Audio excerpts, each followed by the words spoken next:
of course, there's one kind of sexual activity that's always fine in the Middle East, and that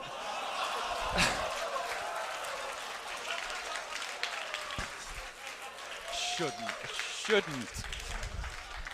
They promised they wouldn't put that slide in. I'm sorry. Stop it. No, don't. Stop it. Sure, I can't look at it. Turn away. They promised they wouldn't do it.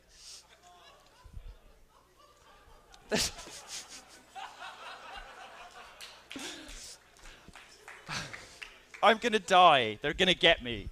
I am gonna die. Salman Rushdie didn't do anything like this. I'm a very busy person, so I only play video games I'm in. So I have never played this particular video game. But I have played Milo Tosser. And Milo Tosser is a game in which you can throw an image of me off a roof. You're playing as ISIS.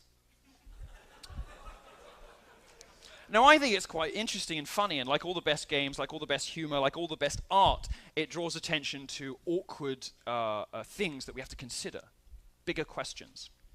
But Google removed Milo Tosser from the Android store. Can you guess why? Islamophobia. It's a sort of weird admission. I mean, they keep telling us on the one hand there's nothing whatsoever in common with ISIS and Islam, but every time you take the piss out of ISIS, they get you on Islamophobia. Something doesn't quite add up. But it wasn't Milo getting hurled off the roof and killed that upset Google. It was the feelings of ISIS. I'm serious. Now, I don't know who thinks it's a good idea. Well, I do. I have there's one person, at least one person, who thinks it's a good idea to have Muslim countries running the internet. That is Barack Obama. Now, as I said earlier, control of the internet will probably end up with the United Nations. And there are lots of problems with that. This is Robert Mugabe addressing the United Nations. Now, United Nations likes to take up all sorts of kooky causes. If you think that Mugabe addressing the United Nations, being given a platform to explain himself, is bad, well, there's a little video I want to show you. Someone had mentioned it's not just what is legal and illegal, right? Harassment is threats of violence, but it's also the day-to-day grind of you're a liar, you suck, you know, making all of these hate videos to attack us on a regular basis, and the mobs that come from those hate videos, etc. So what we're seeing is that the internet is providing new ways to commit the same types of violence. But we can make systems that actively deter that kind of behavior, which would make a huge impact on the lives of me and so many other people who are being harassed online. So what we have right now is women are forced to build a fortress around themselves with the measly tools that we have online. And so we are being punished for people harassing us and, you know, yes, period.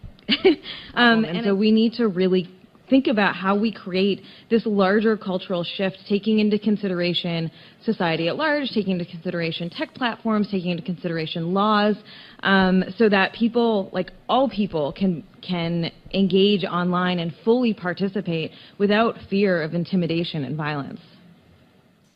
There you have it. Feminist definition of violence is saying, Anita Sarkeesian, you suck. And the appropriate response to this is lawmaking to stop it. That's what she just said. She just told the UN she wants laws to stop people saying you're a liar and you suck. Given the choice between Mugabe and feminism, I choose Mugabe. A little suggestion to Ms. Sarkeesian: if you want people to stop calling you an odious, mendacious cunt, maybe stop being an odious, mendacious cunt.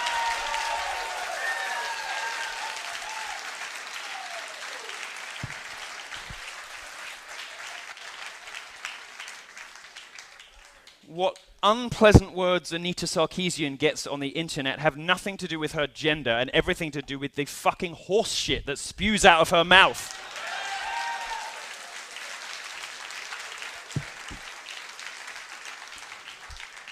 Now, a feminist-controlled internet would be actually very dangerous because they hate men, they hate masculinity, and they also have a nebulous term, a little term they use, called cyber violence.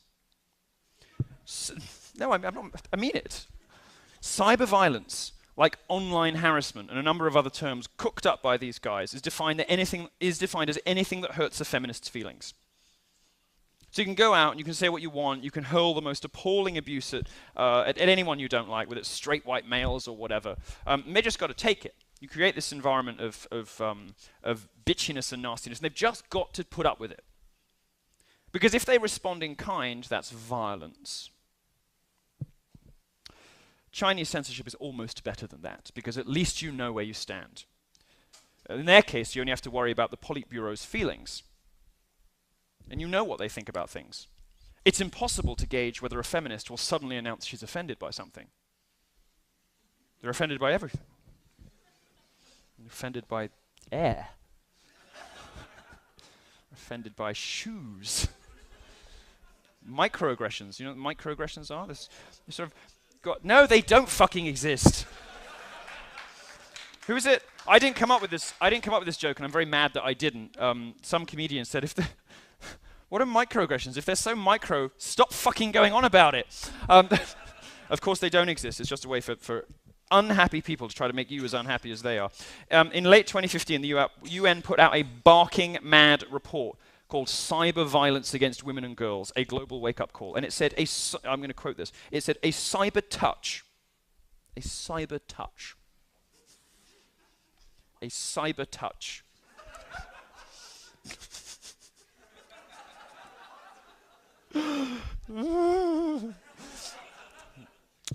touch is recognized as equally as harmful as a physical touch. From the people who brought you Saudi Arabia, chair of the Human Rights Commission. I mean, my God, if only it were true. If Father Michael had only cyber touched me when I was 5, maybe I wouldn't be such a fag.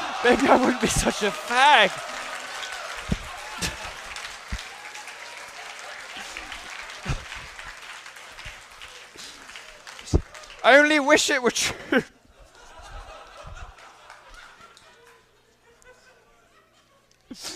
All right. In their press release, UN Women claim that cyber violence places a premium on, quote, emotional bandwidth, end quote. The report was so badly put together, by the way, that many references were just left blank. And one of the footnotes, when you looked it up, was C:\documents. There's a link to the researcher's hard drive. These people are trying to legislate how the internet works. They can't even use fucking Word. They can't use Microsoft Word. The report, in the end, had to be withdrawn, had to be taken back down and apologized for. Can you imagine what would happen if this lot got control of how the internet is organized?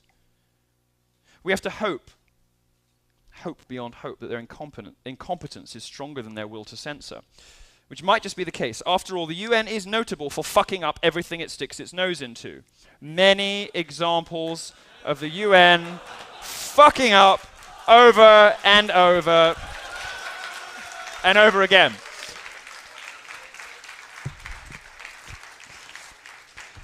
Control of the internet is like virginity. Once you give it up, you never ever get it back. Which is why I chose a special romantic occasion, the drug-fueled interracial fivesome with 2 drag queens. Once American... What? I heard that. Just reaching out. I was just sharing something with you then. Fuck you!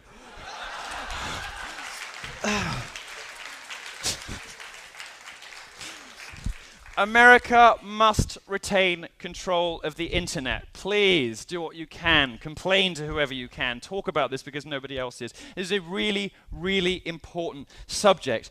China. Russia. I can't help it. It's just how I hear the word now. You know, he has such an effect on you. It just gets in your head. And it's just how I hear the word now. I'm just reading a sentence, you know, like in a book, and it'll just go, China. Believe me. It's wonderful. What a wonderful man. You cannot allow this to happen. You cannot allow China and Russia and the Islamic world to take over control of the internet. You cannot do it. I encourage you to complain to whoever you think will listen about this. You made it. You made it good. You kept it free. And all of us every day exercise our First Amendment rights, some of us more enthusiastically than others, to say what we want and be what we want and do what we want. The internet is the primary vehicle through which these days many of us find out who we are, how we flourish, how we learn, how we meet people, how we meet our loved ones even. It's astonishing to me. Amazing that an elected president in America could want to give that up to Russia, China, and Saudi Arabia. Thanks very much. Sorry for ending on such a bad note.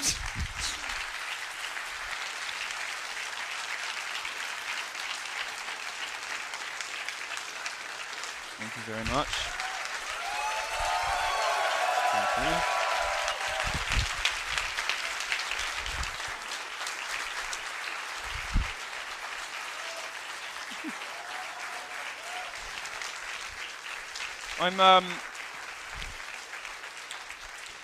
I'm sorry for ending on such a pessimistic note, but sometimes things really are that bad.